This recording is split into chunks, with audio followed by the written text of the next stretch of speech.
എൻ്റെ നാട് പടർന്നു പന്തലിച്ചു നിൽക്കുന്ന ആൽമരം. ആൽമരത്തിൽ പണ്ടെങ്ങോ മുളച്ചു പൊങ്ങിയ മാവ്. അമ്പലത്തിൻ്റെ അടുത്തായി കലാരൂപങ്ങൾ പഠിപ്പിക്കുന്ന ഒരു ചെറിയ കെട്ടിടം. അമ്പലത്തിനോടു ചാരി അമ്പലക്കുളവും ഈ പാട്ടുപുരയും ഉണ്ട്. ഈ പാട്ടുപുരയിലാണ് പണ്ട് ഭജന നടന്നിരുന്ന സമയത്ത് പായസം കിട്ടിയിരുന്നത്. നന്ദ്യാർവട്ടവും രാജമല്ലിയും മാവുമരവും ഈ മതിൽക്കെട്ടും പവിഴമല്ലിയും പണ്ട് കണ്ട പരിചയം പുതുക്കി തലകുലുക്കി.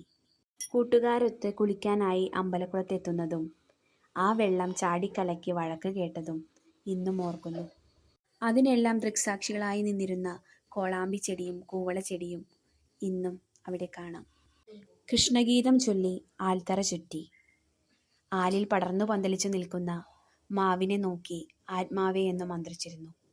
ആത്മാവെന്ന് ഞാനിട്ട പേരല്ല, ഞങ്ങളെ അംഗനവാടിയിൽ പഠിപ്പിച്ച ടീച്ചർ അതിനെ ആത്മാവ് എന്നാണ് വിളിച്ചിരുന്നത്. അല്പം പോലും വളയാതെ ആലില നടുകെ കീറിയാൽ ഉണ്ണിക്കണ്ണനെ കാണുമെന്ന് പറഞ്ഞ് പലരും പറ്റിച്ചിരുന്നു. അമ്മേ, ഈ ആത്മാവിന് എത്ര പ്രായമായി കാണും? മോൻ ചോദിച്ചു. പക്ഷെ എനിക്കറിയില്ല. ഞാൻ കുഞ്ഞായ തൊട്ടേ ഈ മരം കാണാറുണ്ട്.